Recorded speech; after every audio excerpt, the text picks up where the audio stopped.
Bonjour madame, moi je n'ai pas d'expérience, je ne suis pas allée loin dans les études, juste le baccalauréat. J'aimerais savoir quelles sont les bases à maîtriser pour être un bon téléconseiller. Bonjour à tous et bienvenue sur ma chaîne. Je suis Armelle Michel, professionnelle dans le domaine du service client, de la gestion de la relation client, de la communication et des télécommunications. Nous allons répondre à cette préoccupation dans quelques instants tout au long de cette vidéo de toutes les façons. Mais avant d'y aller, je vous invite à partager la vidéo. Surtout, abonnez-vous, c'est gratuit. Vous activez la cloche de notification afin de ne pas rater mes prochaines vidéos.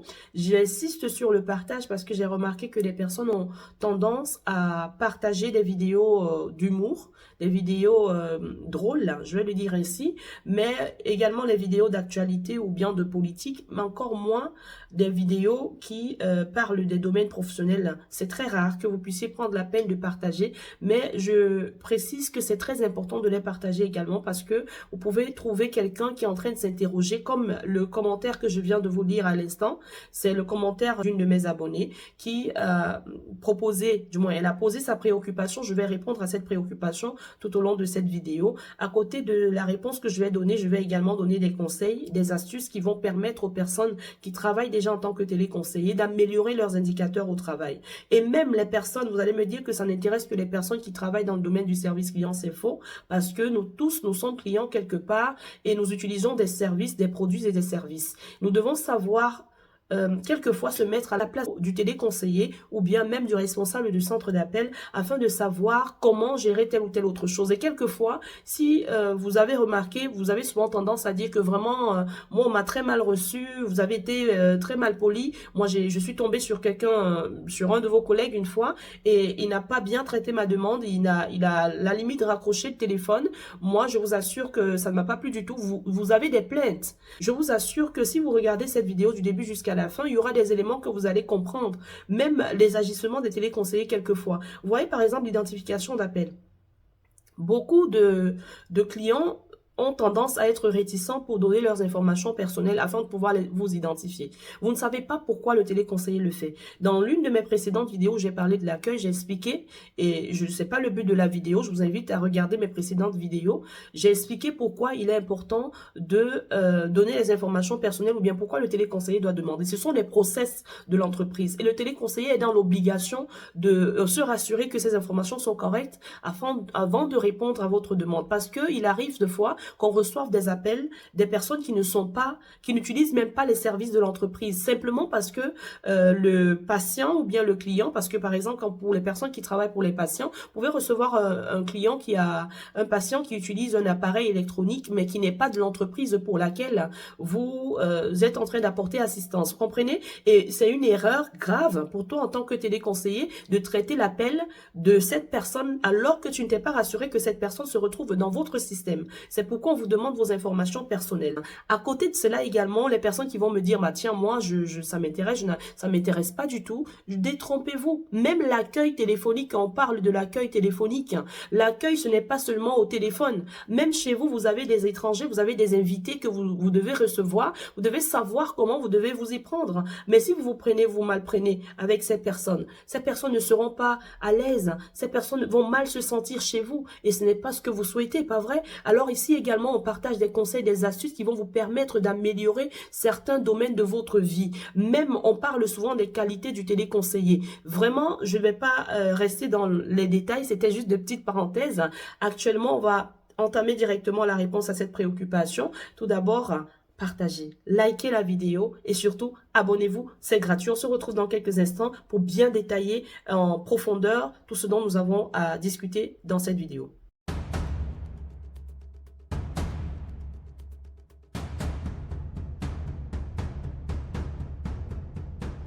Travailler dans un centre d'appel nécessite généralement un ensemble de compétences spécifiques, ainsi que certaines qualifications et compétences personnelles. Voici ce dont vous aurez besoin pour travailler dans un centre d'appel de manière efficace. Premier élément, éducation et formation. Généralement, un diplôme d'études secondaires est requis, bien que certaines entreprises puissent avoir des exigences éducatives supplémentaires. Par exemple, dans le cas des personnes qui aimeraient travailler pour une assistance technique, des compétences supplémentaires sont requises parce que vous ne pouvez pas avoir juste le baccalauréat et aspirer à apporter assistance à des personnes qui ont, par exemple, des problèmes qui sont liés, des problèmes médicaux, et ces personnes utilisent des appareils médicaux, il faut quand même un certain nombre de compétences requises afin de pouvoir travailler dans ce domaine. À côté de cela, une formation spécifique aux produits et services de l'entreprise est nécessaire. Et là, vraiment, ça ne dépend pas de vous. L'entreprise propose généralement ces formations au préalable. C'est clair que une fois que vous êtes retenu, vous allez faire des formations en rapport avec les produits pour lesquels vous allez apporter assistance. Ensuite, nous avons des compétences en communication. D'excellentes compétences en communication verbale et écrite sont nécessaires. Vous devez avoir une capacité à vous exprimer clairement, à écouter attentivement et à comprendre les besoins des clients. Troisième chose, la maîtrise des langues. Quand vous travaillez ou alors vous aspirez travailler pour un centre d'appel, vous devez être capable de maîtriser plusieurs langues. Par exemple, pour le cas des personnes qui souhaitent travailler pour les clients qui parlent français, la plupart du temps, vous allez voir qu'on va vous demander de maîtriser à côté du français l'anglais. À côté du français, vous devez maîtriser l'anglais. Donc, si vous n'avez pas encore des compétences linguistiques en anglais, vraiment un petit conseil que je peux vous donner, c'est d'essayer d'apprendre à parler l'anglais ou tout au moins à comprendre et à savoir l'écrire. C'est très important parce qu'il y a des entreprises où la langue de l'entreprise est uniquement en anglais. Et si vous ne savez pas vous exprimer en anglais, même lors de l'entretien d'embauche, on remarque que vous avez des difficultés à comprendre au moins ce qu'on vous dit en anglais, ça va être compliqué. Parce que des fois, les conseils ou bien même les formations se font en anglais, quand bien même vous allez parler avec les clients en français. Maîtriser plusieurs langues est vraiment un atout, surtout lorsque vous souhaitez travailler pour un centre d'appel international. Le quatrième élément, il s'agit des compétences informatiques. La connaissance de base des logiciels de bureau comme Microsoft Office et bien d'autres est très importante. Vous devez avoir une capacité à apprendre rapidement et à utiliser les systèmes spécifiques au centre d'appel. J'entends vraiment une maniabilité des outils. Vous devez être très apte lorsque vous êtes devant un ordinateur. Vous devez savoir ouvrir plusieurs onglets à la fois parce que les logiciels spécifiques au centre d'appel, il y a des fiches, il y a plusieurs fiches que vous devez gérer au même moment, fiches clients. Et vous devez avoir cette petite rapidité, je vais dire, excusez-moi d'utiliser le mot petite rapidité, mais au moins, vous devez avoir la rapidité qu'il faut pour pouvoir ouvrir en même temps plusieurs onglets et ne pas vous embrouiller, être vraiment ordonné lorsque vous le faites. Parce que, comme je vous ai dit, vous êtes appelé à utiliser plusieurs logiciels en même temps. Et si vous ne savez pas comment être très réactif, vous allez avoir beaucoup de difficultés lorsque vous serez en exercice. Et quand je parlais tout à l'heure de petite rapidité, c'est parce que vous ne pouvez pas tout maîtriser, vous ne pouvez pas être tellement rapide. La maniabilité, je vais dire complète et très rapide des outils s'acquiert pendant que vous serez en exercice. Autre élément, l'empathie et la patience. Vous devez avoir la capacité à faire preuve d'empathie envers les clients, même pendant les moments les plus difficiles. Même si vous savez que vous n'avez pas une réponse convaincante là tout de suite, vous n'avez pas une réponse exacte, vous devez savoir néanmoins vous mettre à la place de l'autre. Vous savez, cette possibilité, cette capacité surtout, cette capacité que vous avez à vous mettre à la place de l'autre est primordiale. Et je reviens pour vous dire que l'empathie et la patience ne sont pas des qualités seulement propres aux téléconseillers. La capacité à essayer de se mettre à la place de l'autre, ou bien même à comprendre que l'autre peut être quelquefois, avoir des éléments qui l'empêchent de faire rapidement ce que vous voulez que la personne fasse, par exemple les manipulations. Vous pouvez être en ligne avec une personne qui est handicapée.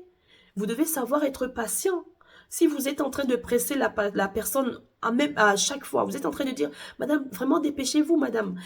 Et même si vous ne le dites pas, on va ressentir vraiment votre manière de respirer, votre manière de soupirer. La personne va se sentir mal à l'aise. Il y a des personnes qui raccrochent même. Vous avez remarqué qu'il y a des clients comme ça qui n'ont pas supporté. Vous-même, les clients qui m'écoutez, même si vous n'êtes pas téléconseiller, ça vous arrive souvent. Vous avez un téléconseiller au téléphone qui n'est pas patient, vous comprenez qu'il est en train de courir juste après le temps parce que pour lui, vraiment votre problème, c'est pas trop ça, c'est pas, ça ne l'intéresse pas beaucoup. C'est juste qu'il doit prendre beaucoup d'appels, c'est ce qui l'intéresse, mais ce n'est pas ça. Un bon téléconseiller, une personne vraiment normale, doit savoir se mettre à la place de l'autre, doit savoir comprendre les autres, doit savoir être patient. Ce n'est pas facile. Vraiment, la patience, c'est une torture, on le sait, mais c'est une grande vertu parce que si vous êtes patient. On dit souvent que l'homme patient mange des fruits mûrs. Rassurez-vous que vous avez une vieille dame au téléphone, une personne âgée, qui n'est pas très rapide, très apte à effectuer les manipulations pour le cas des téléconseillers techniques. Vous avez pris la peine d'être patient avec cette dame ou bien avec ce client. Vous l'avez accompagné dans l'exercice des manipulations, à faire les manipulations. Vous l'avez accompagné, vous avez été là, vous avez donné quelquefois quelques blagues, vous avez expliqué à chaque fois comment elle doit débrancher cette vieille dame, comment est-ce qu'elle doit prendre, vous lui avez facilité la tâche, vous l'avez écouté, elle vous a dit, excusez-moi, je dois aller à l'étage. Vous n'avez pas dit, ok madame, je vous rappelle dans quelques instants. Vous avez quand même pris sur vous de l'accompagner dans ce sens-là, tout en demandant, pendant qu'elle est en train d'aller à l'étage, en l'accompagnant avec des phrases, des mots, du moins vous montrez que vous êtes intéressé par son problème. Vous montrez que vous êtes intéressé même par sa personne, plus ou moins. Le problème qu'elle pose surtout, est-ce qu'elle a souvent été bien traitée par votre service? Vous profitez pendant ces petites pauses, je vais dire pause, parce que là, la vieille dame, elle est en train de se déplacer pour aller dans une autre pièce de la maison. Ça va mettre du temps.